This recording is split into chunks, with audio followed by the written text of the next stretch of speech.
दोस्तों हमें सपोर्ट करें, हमारे चैनल को लाइक एंड सब्सक्राइब करें और बेल आइकन भी दबा दें।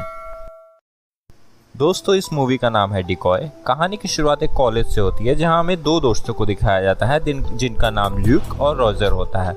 ल्यूक और रॉजर बेस्ट फ्रेंड है और यहाँ पे अपनी वर्जिनिटी को तोड़ने की बात कर रहे हैं। फिर हमें ल्यूक को दिखाया जाता है जो कि अकेले ही लॉन्ड्री में कपड़े धोने जाता है। फिर वहाँ पे दो लड़कियाँ आती हैं जिनका नाम सारा और लिली होता है। ये दोनों ल्यूक को सीड्यूस करने लगती हैं। फिर लिली ल्यूक को अपना रूम नंबर बताती है और वहाँ पे अपना कुछ सामान छोड़ के चले जाती है। काफ़ी एक्साइटेड फील करने लगता है और वो तुरंत ही वो सामान लेकर लिली और सारा के रूम में चले जाता है। कमरे का दरवाज़ा खुला होता है इसलिए ल्यूक अंदर चले जाता है। ल्यूक को ये कमरा काफ़ी ठंडा लगता है और ल्यूक वो सामान टेबल पे रख देता है। फिर वो लिली के कपड़े को स्मेल करने लगता है। ये कमरा बहुत ही ठंडा रहता है। तभी किसी की आने की आहट सुनकर ल्यूक अलमीरा में छुप जाता है। तभी वो देखता है लिली और सारा वहाँ आते हैं। लिली और सारा अनड्रेस हो रहे हैं। ये देखकर ल्यूक को काफ़ी मज़ा आता है। तभी ल्यूक देखता है लिली के शरीर से कुछ टेंटिकल्स निकल रहे हैं और सारा उन पे कुछ स्प्रे छिड़क रही है और लिली इससे काफ़ी सेटिस्फाइड हो जाती है। तभी ये दोनों रूम से चले जाते हैं। फिर ल्यूक को ये देख के काफ़ी अजीब लगता है। ल्यूक अलमीरा से बाहर आता है और वो स्प्रे को देखने लगता है। ये लिक्विड नाइट्रोजन होता है जो कि काफ़ी ठंडा होता है। तो ये देख के ल्यूक को काफ़ी अजीब लगता है। वो समझ जाता है कि ये दोनों इंसान तो कभी नहीं हो सकते, ये ज़रूर कोई एलियन है। फिर ल्यूक चले जाता है अपने दोस्त रॉजर के पास और ये सारी घटना रॉजर को बताता है, बट रॉजर उसकी बात का भरोसा नहीं करता।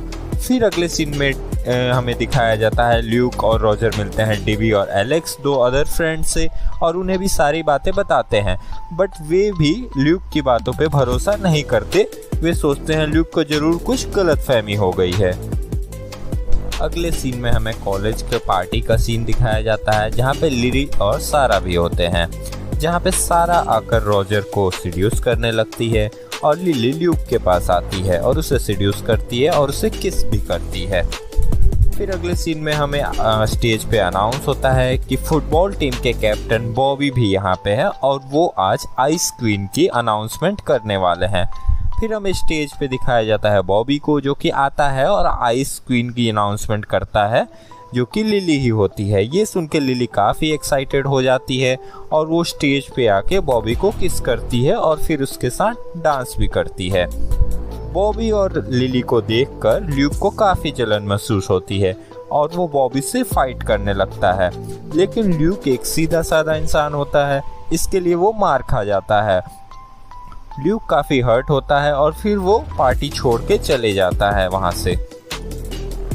एलेक्स बाहर आकर ल्यूक को शांत कराती है। अगले सीन में हमें बॉबी और लिली को दिखाया जाता है जो कि जंगल में एक सुनसान जगह पे जाते हैं। बॉबी लिली के साथ इंटीमेट होना चाहता है और तभी लिली के शरीर से कुछ टेंटिकल्स बाहर निकलते हैं और बॉबी के शरीर के अंदर जाकर उसे मार डालते हैं। फिर हमें सारा और रॉजर को दिखाया जाता है। रॉजर एक वॉशरूम में होता है जहाँ पे सारा आती है और वो उसे सीड्यूस करने लगती है। सारा उसके साथ इंटीमेट होना चाहती है बट रॉजर उसे मना करता है और बताता है कि वो अभी भी वर्जिन है और वो नहीं चाहता कि वो पहली बार वॉशरूम में अपनी वर्जिनिटी को तोड़े। इस पर सारा काफ़ी गुस्सा हो जाती है। वो कहती है कि वो तो केवल वन नाइट स्टैंड करना चाहती थी, वो उसको उससे शादी थोड़े ना करनी है। फिर हमें ल्यूक और रॉजर का कमरा दिखाया जाता है जहाँ पे ल्यूक की बचपन की फ्रेंड अर्मेंडा आती है जो कि एक पुलिस ऑफिसर है। वो बताती है कि कल रात को बॉबी का डेथ हो गया। अर्मेंडा ल्यूक को बताती है कि उन्हें बॉबी की बॉडी फॉरेस्ट में मिली है और वो ल्यूक को लेकर पुलिस स्टेशन आ जाती है जहाँ पे उसे पता चलता है कि वो इस मर्डर का सस्पेक्ट है। बट तब पोस्टमार्टम रिपोर्ट आती है और उसमें आता है कि बॉबी की मौत किसी ठंडे चीज़ को पीने की वजह हुई है, इसलिए ल्यूक छूट जाता है। लेकिन जो पुलिस ऑफिसर रहता है उसे अभी भी ल्यूक पे ही शक रहता है। ल्यूक उसे बताने की कोशिश करता है कि बॉबी की मौत लिली के कारण हो सकता है, लेकिन ऑफिसर को उसके बात पे यकीन नहीं होता। फिर ल्यूक एलेक्स के पास जाता है और उससे मदद मांगता है। एलेक्स उसकी मदद करने को तैयार हो जाती है और उसके कमरे में काफ़ी सारे कैमरास लगा देती है। भी हमें गिवी और नताशा को दिखाए जाते हैं। ये दोनों एक सुनसान जगह पे जाते हैं और इंटीमेट होते हैं। तभी नताशा के शरीर से भी काफ़ी सारे टेंटिकल्स निकलते हैं और उनमें से एक टेंटिकल्स गिबी के मुंह में चले जाता है और वो बर्फ बन जाता है। गिबी की डेथ हो जाती है। फिर हमें ल्यूक को दिखाया जाता है जो कि लिली को सिड्यूस करता है ताकि कैमरे पे रिकॉर्ड करके सबको दिखा सके उसकी असलियत। ये सब एलेक्स जो है वो अपने कमरे से भी देख सकती थी। फिर ल्यूक जो है वो लिली को अपने कमरे में लेके आता है और उसे किस करने लगता है। ये दोनों इंटीमेट होने ही वाले रहते हैं, तभी लिली को कैमरा दिख जाता है और वो उसे अपने साइकिक पावर से कैमरे को बंद कर देती है। लिली अब जान चुकी थी कि ल्यूक को उसकी असलियत पता चल चुकी है, इसलिए वो अपने टेंटिकल्स बाहर निकलती है और ल्यूक पे हमला कर देती है। तभी एक टेंटिकल्स मोमबत्ती से लगती है और मोमबत्ती गिरकर बेड पे आग लग जाती है। ये देखकर लिली डर जाती है और अपने एलियन रूप में वापस आके भाग जाती है वहां से। अब ल्यूक समझ चुका होता है कि इन्हें आग से डर लगता है। फिर वो रिकॉर्डिंग देखने लगता है जहाँ पे कोई भी सबूत नहीं होता। हमें सारा और रॉजर को दिखाया जाता है। रॉजर सारा के साथ इंटीमेट होने के लिए उसे अपने प्लेस पे बुलाता है। बातों ही बातों में रॉजर सारा को बताता है कि उसका दोस्त ल्यूक ये सोचता है कि ये दोनों एलियंस हैं।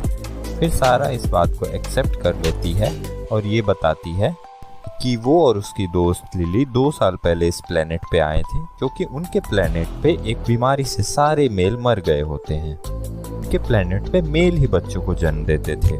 बताती है कि इस कारण से वो लोग बच्चे को जन्म नहीं दे पा रहे हैं। यहाँ पे हमें ये पता चलता है कि ये एलियंस पृथ्वी पे आए हैं अपनी आबादी को बढ़ाने के लिए। फिर सारा उनको बताती है कि यहाँ पे जब वो मेल के अंदर अपने स्पर्म्स को डालते हैं तो वो मर जाते हैं। यहाँ पे मानव शरीर उनके बच्चे जनने की विधि को नहीं अपना पा रहे हैं। सारा रॉजर को ये भी बताती है कि वो उससे प्यार करती है और वो उसे नहीं मारना चाहती, इसलिए वो उसके साथ इंटीमेट नहीं होगी। इस उनको रॉजर को काफ़ी अजीब लगता है। रॉजर सारा से बोलता है कि कभी उन्होंने इंसानों वाला तरीका अपनाया है प्रेग्नेंट होने के लिए। फिर हमें दिखाया जाता है कि वो दोनों इंटीमेट होते हैं। तभी वहाँ पे ल्यूक आ जाता है। वो अपनी फायर गन के साथ सारा पे अटैक कर देता है। तभी हमें दिखाया जाता है कि रॉजर एक तरफ गिर जाता है और उसके मुंह से एक स्पाइडर निकलता है। ये देखकर ल्यूक समझ जाता है कि ये दोनों इंटीमेट हो चुके हैं। ल्यूक के अटैक से सारा डर जाती है और अपने असली रूप में आकर वहाँ से भाग जाती है। रॉजर अभी भी जिंदा होता है, इसलिए ल्यूक उसे लेकर हॉस्पिटल जाता है, लेकिन रास्ते में ही उसकी डेथ हो जाती है। ये देखकर ल्यूक काफ़ी सैड हो जाता है। फिर हमें अमेंडा को दिखाया जाता है। ल्यूक अमेंडा को लिली, सारा और नताशा के बारे में बताता है। फिर ल्यूक को दिखाया जाता है जो कि पूरी तैयारी करके उन पर अटैक करने जाता है। फिर वो दिखाया जाता है लिली और सारा और नताशा के रूम में। ल्यूक उन पर गर्म पानी से हमला कर देता है। गर्म पानी से नताशा अपने एलियन रूप में आ जाती है और फिर ल्यूक उसे फायर गन से जलाकर मार देता है। लिली ल्यूक से अब माफी मांगती है, पर ल्यूक उसकी बात नहीं सुनता और फायर गन से अटैक कर देता है। लिली भागती है बट अमेंडा उसे गन शूट से मार देती है। सारा वहां से भाग जाती है बट ल्यूक और अमेंडा उसका पीछा करते हैं। ल्यूक की फायर गन का फ्यूल खत्म हो जाता है और ये बात सारा को भी पता चल जाती है। सारा उस पर अटैक कर देती है बट अमेंडा आकर उसे बचा लेती है। फिर सारा भागकर बेसमेंट में चले जाती है, जहां ल्यूक आकर एक पानी के पाइप को तोड़कर गर्म पानी से सारा को मार देता है। पे अब एलियन खत्म हो चुके हैं और हमें एलेक्स को दिखाया जाता है। ल्यूक आकर एलेक्स को आई लव यू बोलता है और फिर वो दोनों एक कमरे में इंटीमेट होने चले जाते हैं। तभी हमें दिखाया जाता है कि एलेक्स के शरीर से भी ऐसे ही टेंटिकल्स बाहर निकल रहे हैं और ल्यूक वहाँ